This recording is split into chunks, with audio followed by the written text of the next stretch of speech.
Question number 6. A chord of circle of radius 15 centimeter subtends an angle of 60 degree at center. Find area of minor and major segment of the circle. आपको दोनों segment का area निकालना है। तो चलिए start करते हैं question number 6। बच्चों यहाँ पर रेडियस दी गई है और थीटा दिया गया है। देखिए जैसे ये सर्कल है, अगर हम ये ज्वाइन करा दें इस तरह से ए और बी, ये एंगल यहाँ 60 डिग्री बन रहा है। ए बी को ज्वाइन कराएंगे तो इसके नीचे का जो हिस्सा ये कहलाता है सेगमेंट, और ये नीचे का हिस्सा माइनर सेगमेंट है, जो बचा हुआ ऊपर का वो मेजर सेगमेंट है। बच्चों डायरेक्ट फॉर्मूला यहाँ यूज करेंगे, बहुत आसान तरीके से यहाँ पर आप इसका सोल्यूशन देखने वाले हैं। पहले पार्ट में एरिया ऑफ माइनर सेगमेंट, तो फॉर्मूला यूज करेंगे r square pi theta by 360 minus sine theta by 2। Radius 15 into 15 हो जाएगी, पाई की जगह 3.14 लिख दें, थीटा 60 डिग्री है अपॉन 360 माइनस साइन 60 अपॉन में 2, आपने वैल्यू रख दी। अब इसको सॉल्व कर लेना है केवल, और डायरेक्ट आंसर आपको मिलने वाला है आसानी से। यहाँ पर आपको मिलेगा 225 ब्रैकेट में 6 से डिवाइड कर दें, 0.65 × 30, 12 2 टाइम जाएगा, 6 2 × 12, 206 3 18 माइनस। देखिए साइन 60 की वैल्यू होती है √3/2। यहाँ सॉल्व कर लेते हैं, √3/2 और 2 पहले से है तो ये आ जाएगा √3/4, या ये आ जाएगा 1.732 डिवाइडेड बाई 4। तो यहाँ पर आपको मिलने वाला है 0.4 4 जा 4 3 जा 4 3 जा। तो यहाँ पर आपको मिल जाएगा 225 मल्टीप्लाई बाई 3 कैंसिल हुआ, 12 में 3 गया 9, यहाँ 0 बचेगा, ये आ गया। इसको मल्टीप्लाई कर लेते हैं तो ये आ जाएगा आपका 9 5 जा 45, 9 2 जा 18 और 4 22, 9 2 जा 18 और 2 20, और 2 डिजिट के पहले यहाँ पर पॉइंट लगा लेंगे तो यहाँ पर आपको मिल जाएगा 20.25 सेंटीमीटर स्क्वायर। ये आंसर आ गया। अब दूसरा तरीका है जहाँ पर आपको area of major segment find out करना है। तो बच्चों यहाँ पर क्या करेंगे, पूरे सर्कल का एरिया आपको पता हो, उससे आप माइनस कर दें इस एरिया को, तो एरिया ऑफ मेजर सेगमेंट आ जाएगा। दूसरा तरीका क्या है, हम इसके लिए 60 लेंगे, उसके लिए ले लेंगे एंगल 300 डिग्री। ठीक है, तो किसी भी मेथड से आप कर सकते हैं। तो यहाँ पर हम लोग फाइंड आउट करने वाले हैं area of major segment, area of major segment. तो बच्चों क्या लिखेंगे, area of circle minus area of minor segment, जो अभी अभी निकाला आपने। Area of circle pi r square minus 20.25 3.14 into radius 15 दी गई है।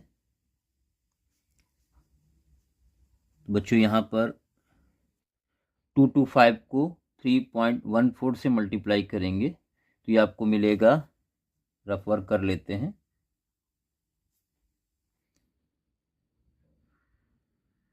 706.50 माइनस 20.25। इसको आप यहाँ पर माइनस कर लें तो ये आपको मिलेगा 686 0.25, देखिए आंसर अप्रॉक्स में आएगा, थोड़ा सा वेरिएशन होगा यहाँ पर, सेंटीमीटर स्क्वायर। ये फाइनल आंसर हो गया। तो एरिया ऑफ मेजर और माइनर सेगमेंट दोनों आपने फाइंड आउट कर लिए। और इसी के साथ बढ़ते हैं क्वेश्चन नंबर 7 की तरफ। अ chord of circle of radius 12 subtends angle 120 degree at center. Find area of segment. बच्चों यहाँ पर रेडियस दी गई है 12 सेंटीमीटर, थीटा 120 डिग्री, पाई और √3 की वैल्यू दी गई है, और area of segment find out करना है। तो आप यहाँ पर लिखेंगे एरिया ऑफ सेगमेंट मतलब माइनर सेगमेंट। तो r² pi theta by 360 minus sine theta by 2। बच्चों यहाँ पर वैल्यू रख दें, रेडियस 12 इंटू 12 होगा, पाई 3.14 और थीटा यहाँ पर 120 है अपॉन 360 और साइन 120 डिग्री अपॉन 2। बच्चों यहाँ पर साइन 120 डिग्री की वैल्यू देख लें कैसे फाइंड आउट करेंगे। तो साइन 120 को आप लिख सकते हैं साइन 90 प्लस 30, और साइन 90 की वजह से कॉस में कन्वर्ट हो जाता है, साइन 90 की वजह से कॉस में कन्वर्ट हो जाता है, तो कॉस 30 हो जाएगा, और कॉस 30 की वैल्यू होती है 1/2। तो यहाँ पर 1/2 हम लिखेंगे 144 ब्रैकेट में 12 3 तो ये आ जाएगा 1.034 3 माइनस 1/2 और 2 पहले से तो 1/4 यानी 0.2 और 5। तो ये आ जाएगा 144 मल्टीप्लाई, यहाँ पर आएगा 6, 4 14 माइनस 5 9 और 9 माइनस 2 7। तो अप्रॉक्स वैल्यू आपको ये मिलने वाली यहाँ पर, और इसको मल्टीप्लाई कर लेंगे यहाँ पर। बच्चों यहाँ पर एक करेक्शन कर ले, देखिए साइन 120 साइन 90 प्लस 30, साइन 90 की वजह से कॉस में कन्वर्ट हो जाता है, और कॉस 30 होता है √3/2। तो यहाँ पर √3/2 होगा, √3/2 यानी √3/4 होगा।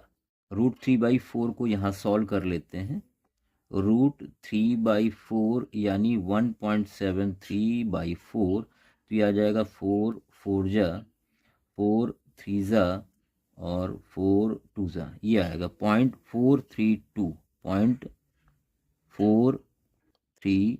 बच्चों ये आएगा, और जब इसको माइनस करेंगे 6 में 2 गया तो यहाँ पर आएगा आपका 4 आएगा, और यहाँ 3 3 0 हो जाएगा, और यहाँ 6 आएगा, 10 में 4 जाएगा 6। अब इसको मल्टीप्लाई कर लेते हैं। बच्चों यहाँ पर मल्टीप्लाई करेंगे तो आपको मिलेगा सेंटीमीटर स्क्वायर। देखिए यहाँ पर आपको आंसर में थोड़ा सा वेरिएशन मिलेगा, क्योंकि पाई की वैल्यू 22/7 रखते हैं तो थोड़ा वेरिएशन होला, अलग आंसर आएगा, और 3.14 रखते हैं तो थोड़ा सा आंसर अलग मिलेगा, यानी थोड़ा आंसर में वेरिएशन होगा जब डेसिमल का यहाँ पे आप सॉल्व करेंगे, थोड़ा सा आंसर में वेरिएशन आएगा। चलिए इसी के साथ बढ़ते हैं क्वेश्चन नंबर 8 की तरफ। A horse is tied to a peg at one corner of a square shaped grass field of side 15 by means of 5 meter long rope। यहाँ आप देख सकते हैं एक हॉर्स को बांधा गया है इस तरह से, ठीक है, और इस मैदान का एरिया है 15 मीटर, जबकि इस घोड़े की डोर की जो लंबाई, रस्सी की लंबाई वो 5 मीटर, यानी घोड़ा इस दायरे में चढ़ पाएगा घास को। अब आगे देखिए क्या पूछा गया है, area of that part of field in which horse can graze, कितनी घास वो खा पाएगा। Increase in grazing area of if rope were 10 metre long instead of 5, अगर 5 मीटर से हम बढ़ा के 10 मीटर कर दे रस्सी की लंबाई, तो आप घोड़े को कितनी ज़्यादा घास खाने को मिल जाएगी, ये आपसे पूछा गया है। बच्चों मैदान की स्क्वायर शेप में मैदान है, 15 मीटर है, और तो 90 डिग्री होगा एंगल, और आपसे कह रहा है उस घोड़े की रस्सी की लंबाई 5 मीटर है। तो जो घोड़ा घास खा रहा उसका एरिया क्या होगा, एरिया वो सेक्टर होगा। तो फॉर्मूला होता है पाई आर स्क्वायर थीटा बाई 360। बच्चों यहाँ पर पाई की वैल्यू 3.14 रखनी है, radius 5 into 5 theta 90 degree divided by 360। तो यहाँ पर आपको मिलेगा 94 इसको मल्टीप्लाई करें और सॉल्व करें तो यहाँ पर आपको मिलने वाला है 19.625 मीटर। यूनिट दी है मीटर, तो मीटर स्क्वायर हो जाएगा आंसर, ये आ गया। अगर सेकंड पार्ट की बात करें, अब घोड़े की डोर की लंबाई को बढ़ा दिया गया है, यानी अब जो रेडियस हो जाएगी वो 10 मीटर होगी। एंगल थीटा सेम 90 डिग्री रहेगा। कितनी घास ज़्यादा खाने को मिल जाएगी उसको, तो यहाँ पर लिखेंगे रिक्वायर्ड एरिया। तो बच्चों यहाँ पर अब रेडियस 10 लेंगे तो pi r square theta upon में 360 minus pi r square theta upon 360। यहाँ R1 R2 कर लेते हैं क्योंकि रेडियस अलग अलग यहाँ पर हो जाएंगी। तो सबसे पहले पाई थीटा अपॉन 360 कॉमन ले लें, थोड़ा आसान हो जाएगा कैलकुलेशन। R1 स्क्वायर और R2 स्क्वायर, रेडियस चेंज है क्योंकि ये देखिए पाई और थीटा की वैल्यू रख दी। रेडियस अब 10 स्क्वायर हो गई है, पहले 5 स्क्वायर थी, 10 से 5, तो यहाँ आपका हो जाएगा 100 माइनस 25,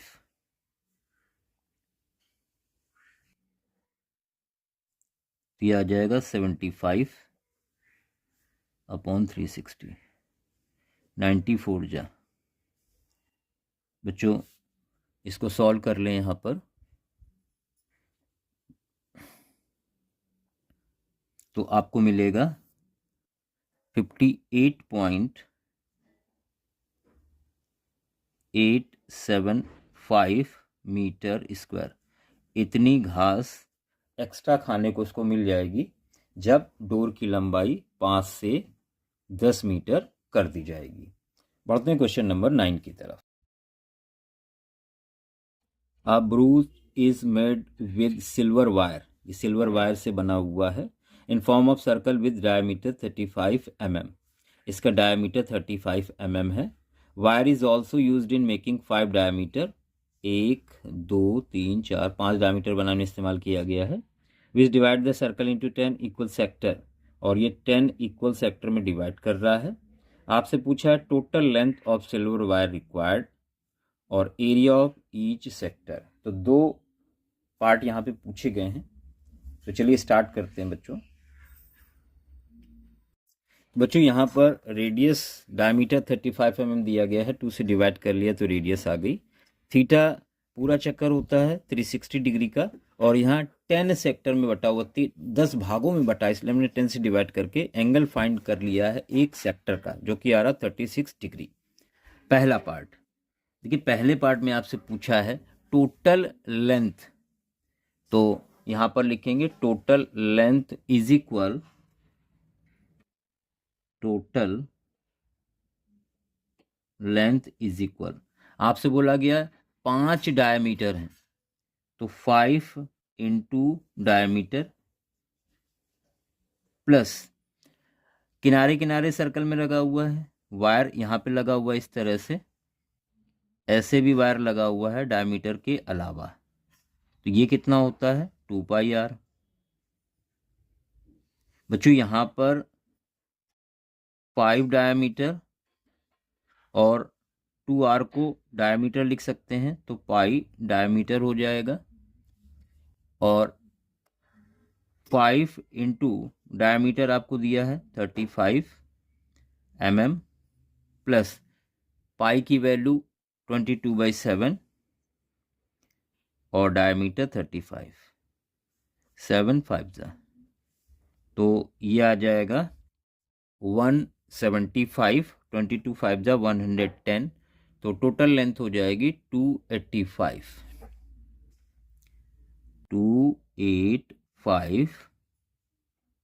mm। एक आंसर आपका आ गया। अब आपको एरिया फाइंड करना है सेक्टर का, एरिया ऑफ सेक्टर। बच्चों आपको फॉर्मूला पता है, पाई r² θ/360, पाई 22/7, 360 पहले से है, रेडियस 35/2 है, डायमीटर का हाफ, 2 नीचे आएगा, 35/2 दो बार लिखें क्योंकि r² है, और एंगल थीटा आ रहा था 360। यहाँ पर 360 36 से कट हो जाएगा, 10 आएगा, 7 5 जा और 5 2 जा, 2 से कट कर दिया हमने तो 11 मिलेगा। ऊपर आ गया 35 इंटू 11, 35 से 11 को मल्टीप्लाई करना तो ऐड करके बीच में लिखते हैं, 35 इंटू 11 385 मिलेगा आपको, और डिवाइडेड बाय 2 2 जा 4 मिलीमीटर स्क्वायर। ये फाइनल आंसर हो गया इस क्वेश्चन का। तो आसान सा क्वेश्चन था बच्चों, तो इन वीडियोस को ध्यान से देखते रहें और एक एक क्वेश्चन को समझने के बाद खुद से प्रैक्टिस जरूर करें, क्योंकि जब आप खुद से नहीं करेंगे तब तक चीज़ें क्लियर नहीं होंगी।